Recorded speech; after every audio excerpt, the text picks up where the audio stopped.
Hello everybody, this is Amit. Welcome to my YouTube channel Field Science, and the topic we are going to study today is from chemistry. Friends, जैसे कि आप सब जानते हैं कि UP में TGT PGT exams होने वाले हैं और ये टीचरशिप के एग्ज़ाम्स हैं और निकट भविष्य में ये बहुत आपको देखने के लिए मिल सकते हैं।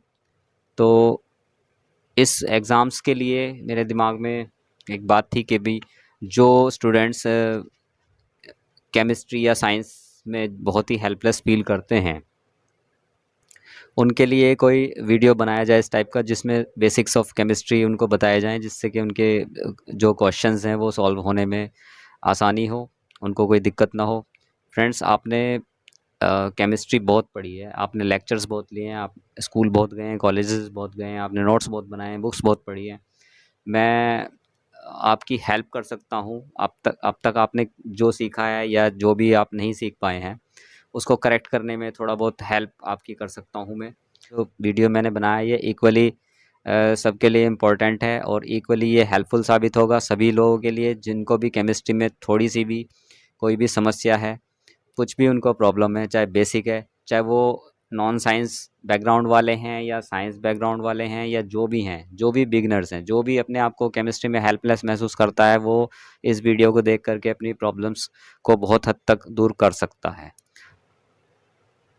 फ्रेंड्स, वीडियो शुरू करने से पहले मैं आपको बता दूं कि मैं आपको बहुत ज़्यादा केमिस्ट्री के डीप में नहीं ले जाऊंगा। मैं आपको एक एक इंट्रोडक्शन दूंगा जिससे आपको केमिस्ट्री समझने में और केमिस्ट्री के छोटे क्वेश्चंस को हल करने में, आपको बेसिक क्वेश्चंस को हल करने में कोई डिफ़िकल्टी, कोई प्रॉब्लम आपको नहीं आएगी। तो हम स्टार्ट करते हैं डेफिनेशन ऑफ केमिस्ट्री से। डेफिनेशन ऑफ केमिस्ट्री क्या कहती है? द साइंस दैट डील्स या that studies matter, its composition, structure, properties and transformations, including energy changes that occur during these process।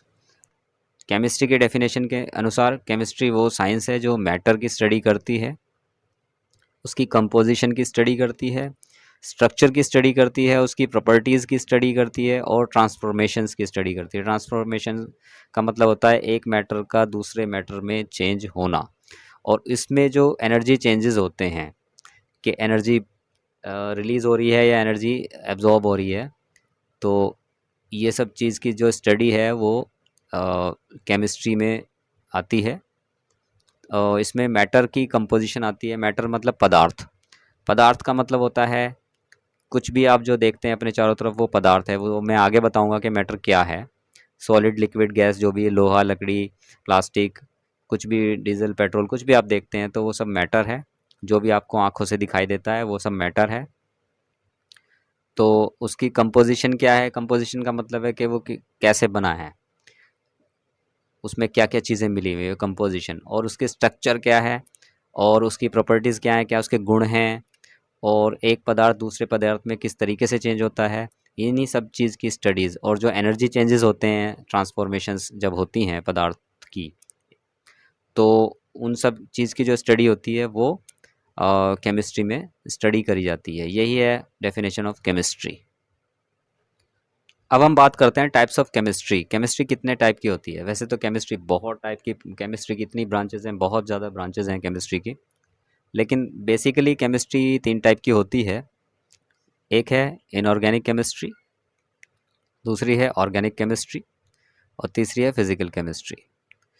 तो जो इनऑर्गेनिक केमिस्ट्री है ये वाली, इसमें जो स्टडीज़ आती है वो स्टडीज़ आती है ऐसे पदार्थों की जिसमें कोई कार्बन और हाइड्रोजन, जिसमें आमतौर पे नहीं होते, ऐसे केमिकल्स, ऐसे सब्सटेंसेस, ऐसे मैटर। ये जैसे इसका सिंपल सा मैं एक उदाहरण दे दूं, NaCl कह सकते हैं इसका, नमक। ठीक है, तो ये इसकी स्टडी अगर हम करेंगे तो वो हम करेंगे किसमें? इनऑर्गेनिक केमिस्ट्री में करेंगे इसकी स्टडी।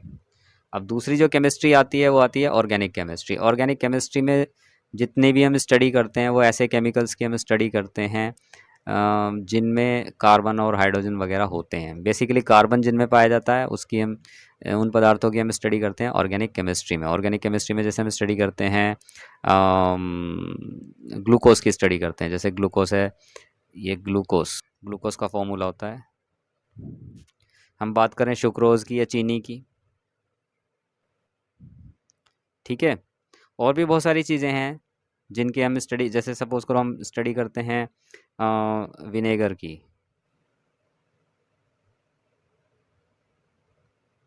और इसका फार्मूला होता है,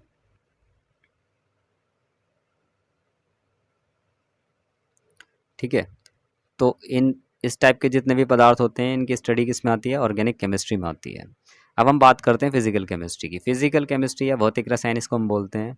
देखिए इसके नाम बता देता हूँ। इसको हम बोलते हैं अकार्बनिक रसायन, इसको हम बोलते हैं कार्बनिक रसायन, और इसको हम बोलते हैं भौतिक रसायन। तो हम भौतिक रसायन की तरफ बढ़ते हैं। भौतिक रसायन के बारे में हम जानते हैं क्या चीज़ है भौतिक रसायन। भौतिक रसायन में क्या होता है? पदार्थों की भौतिक संरचना की स्टडी करी जाती है। जो जैसे पदार्थ का वो उसकी स्टेट क्या है, वो सॉलिड है, लिक्विड है, गैस है, या वो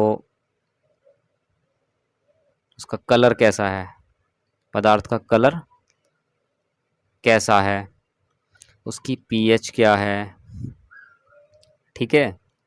और और भी बहुत सारी जो चीज़ें हैं वो हम स्टडी करते हैं फिज़िकल केमिस्ट्री में।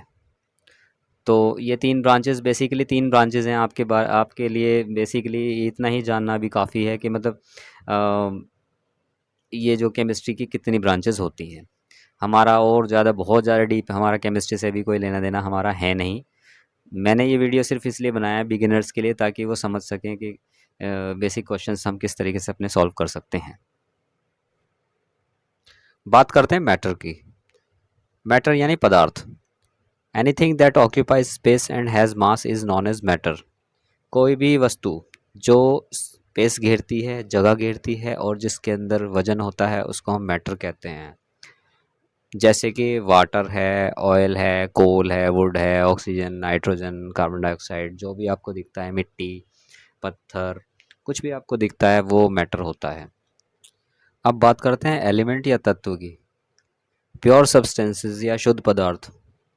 Pure substances is known as element. शुद्ध पदार्थों को हम एलिमेंट भी कहते हैं। एलिमेंट बेसिकली वो होते हैं जो एक ही टाइप के एटम्स से मिलके बनते हैं, एक ही टाइप के पार्टिकल्स से मिलके बनते हैं, जिनमें किसी भी चीज़ की दूसरी चीज़ की कोई मिलावट नहीं होती। जैसे कि एग्जांपल है nitrogen, oxygen, gold, silver, iron, chlorine, और बहुत सारे हैं जिनके उदाहरण हैं। बेसिकली मैंने ये उदाहरण आपको बताए हैं। अब ये जितने भी हैं इनको सबको एलिमेंट्स हम कहते हैं। एलिमेंट शुद्ध पदार्थों को कहते हैं, और शुद्ध पदार्थ वो होते हैं जिनमें और किसी चीज़ की कोई मिलावट नहीं होती, वो एक ही टाइप के एटम्स से मिल कर के बनते हैं। यहाँ मैं एक चीज़ आपको बता दूं कि मैटर का दूसरा नाम सब्सटेंस भी है। मैटर को, पदार्थ को हम सब्सटेंस भी कह देते हैं। फ्रेंड्स, यहाँ मैं आपको एक बात बता दूं, जो भी मैं आपको इस वीडियो के अंदर जो भी मैं टर्मिनोलॉजी, जैसे कि मैटर है, पदार्थ, या एलिमेंट है, या सब्सटेंस है, या कुछ भी मैं टर्मिनोलॉजी आपको बताऊं, और उसकी जो भी डेफिनेशन या जो भी उसकी पहचान मैं आपको बताऊं, वो आपको बहुत ढंग से ध्यान रखनी है, और ये चीज़ें आपके आगे काम आएंगी। जो बच्चे छोटी छोटी बेसिक चीज़ों में केमिस्ट्री में कंफ्यूज रहते हैं, तो वो आगे जाके केमिस्ट्री में और ज़्यादा कंफ्यूज हो जाते हैं, और फिर केमिस्ट्री उनके बूते के बाहर हो जाती है। इसके बाद वो केमिस्ट्री छोड़ देते हैं तंग होकर के, दुखी होकर के। तो प्लीज़ जो भी मैं आपको बताऊं वो आपको ध्यान रखना है। अब बात करते हैं कंपाउंड की। जैसे मैंने आपको पहले बताया एलिमेंट के बारे में, ऐसे ही मैं अब आपको कंपाउंड के बारे में बता रहा हूँ। कंपाउंड, इसको हम हिंदी में यौगिक भी कहते हैं। तो एलिमेंट अलग चीज़ है, कंपाउंड अलग चीज़ है, लेकिन बहुत सारे लोग कंफ्यूज रहते हैं एलिमेंट और कंपाउंड में। एक्चुअली एलिमेंट और कंपाउंड दोनों ही पदार्थ हैं, लेकिन एलिमेंट अलग टाइप का पदार्थ है और कंपाउंड अलग टाइप का पदार्थ है। एलिमेंट में क्या होता है कि प्योर सब्सटेंसेस को हम एलिमेंट कहते हैं, जिसमें किसी और चीज़ की मिलावट नहीं होती। लेकिन कंपाउंड जो होता है, कंपाउंड में एलिमेंट्स जो होते हैं वो एक निश्चित मात्रा में, एक निश्चित प्रोपोर्शंस में वो जो है केमिकल रिएक्ट करके वो कंपाउंड बनाते हैं, एलिमेंट्स। तो उसका एक, मैं आपको एक सिंपल सा मैं उदाहरण आपको बता रहा हूँ। देखिए जैसे ये, सॉरी शुगर नहीं है, ये जो है ग्लूकोज है बेसिकली, ठीक है, ये शुगर नहीं है। होता टेस्ट में मीठा ही है वैसे। ग्लूकोज में, अब ग्लूकोज क्या है, एक कंपाउंड है, ठीक है। कंपाउंड क्यों है? कंपाउंड इसलिए है क्योंकि इसमें 3 एलिमेंट्स आप देख रहे हैं, ये 3 एलिमेंट्स हैं। कौन से? कार्बन, हाइड्रोजन और ऑक्सीजन, ये 3 एलिमेंट्स हैं। और तीनों के तीनों एलिमेंट्स ये जो हैं मिल करके एक कंपाउंड बना रहे हैं, उस कंपाउंड को हम बोलते हैं ग्लूकोज, ठीक है। ग्लूकोज ये वही ग्लूकोज है जो आप खाते हैं, ठीक है, ग्लूकॉन डी वाला ग्लूकोज ही है ये। और इसमें कार्बन, हाइड्रोजन और ऑक्सीजन जो है वो 1:2:1 के अनुपात में है। यहाँ देखिए, कार्बन 6 है, हाइड्रोजन भी है इसमें, और ऑक्सीजन 3 है। तो जितना कार्बन है, सपोज करो कार्बन 1 है, तो उसका दुगना यानी कि 6 दूनी 12, उसका दुगना जो है हाइड्रोजन है इसमें, और फिर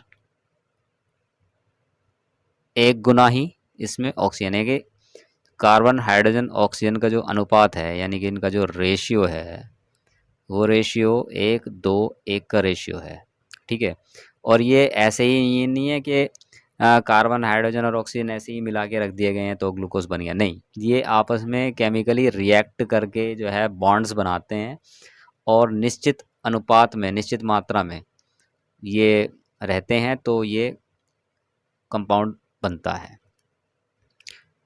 अन्यथा ये, इसको हम बोलेंगे मिक्सचर। मिक्सचर अलग चीज़ है।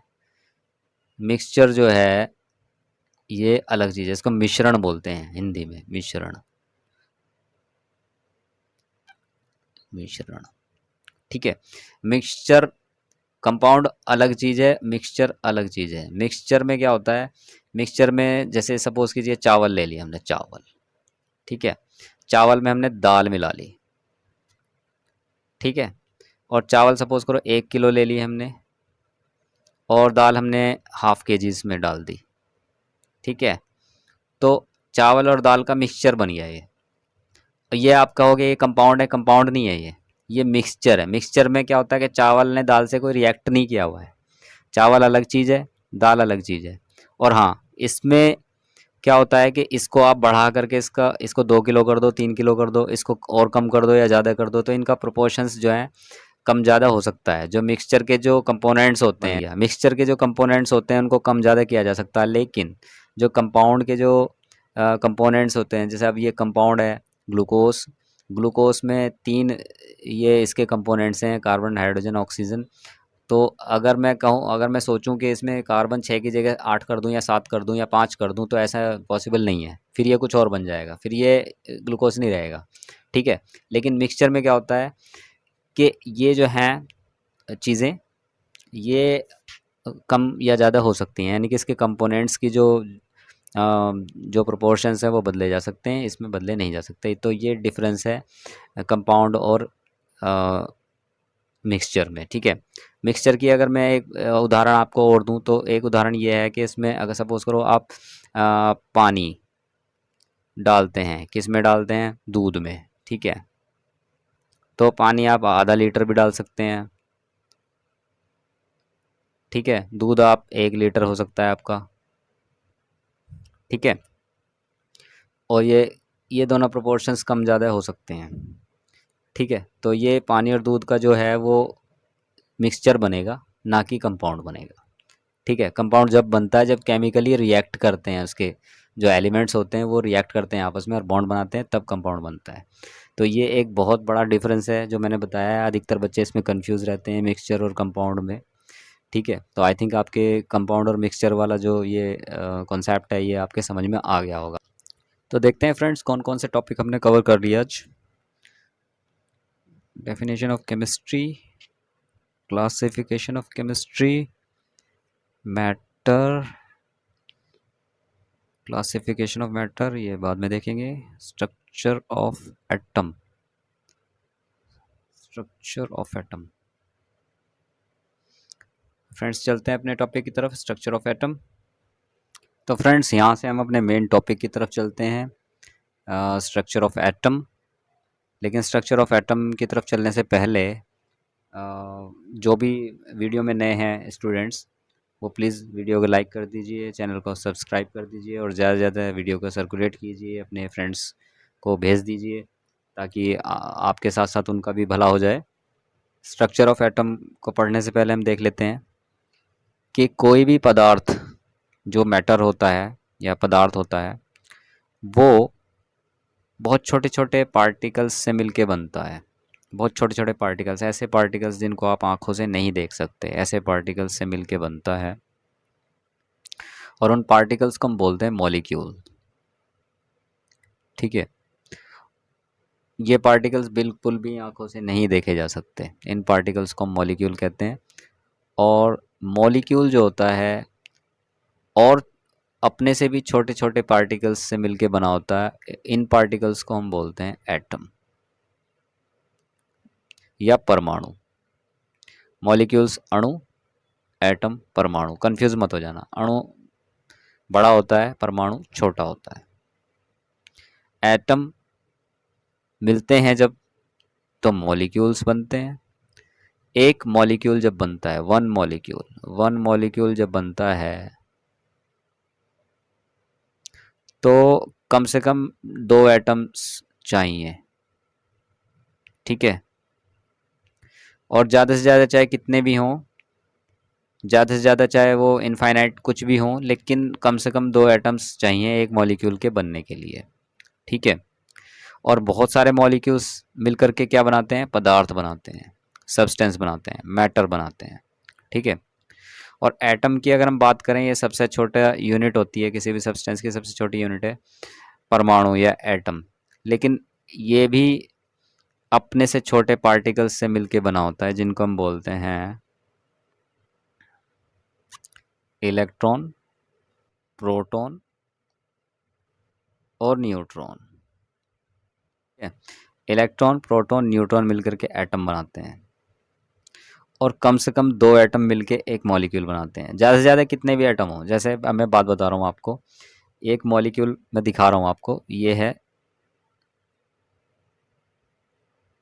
एक मॉलिक्यूल है। ठीक है, अब इस मॉलिक्यूल में कितने एटम है, 6 एटम कार्बन के, 12 एटम हाइड्रोजन के और 6 एटम फिर ऑक्सीजन के हैं। ठीक है, तो ये 12 6 6 12 24 एटम्स हैं, अलग अलग टाइप के 24 एटम है। और इन 24 एटम्स से मिलकर के एक मॉलिक्यूल यहाँ पे बन रहा है। कौन सा मॉलिक्यूल बन रहा है, ये ग्लूकोज का एक मॉलिक्यूल बन रहा है। ठीक है, तो मॉलिक्यूल बड़ा होता है, एटम छोटा होता है। अब एटम की बात हम करते हैं, जैसे सपोज कीजिए ये हाइड्रोजन का एटम, ये ऑक्सीजन का एटम, ये क्लोरीन का एटम। ठीक है, ये पोटेशियम हो गया, पोटेशियम का एक एटम हो गया, ये सोडियम का एक एटम हो गया। ठीक है, इस तरीके से ये एटम है। ठीक है, अब अगर हम बात करते हैं ऑक्सीजन की, तो ये एक्चुअली हम इसको ऑक्सीजन कहते हैं, लेकिन इसको कायदे में डाई ऑक्सीजन कहना चाहिए, डाई ऑक्सीजन। अब ये बन गया है एक मॉलिक्यूल, और इसकी अगर हम बात करें तो ये है एक एटम। ठीक है, तो अब हम अपने टॉपिक की तरफ चलते हैं, स्ट्रक्चर ऑफ एटम की तरफ।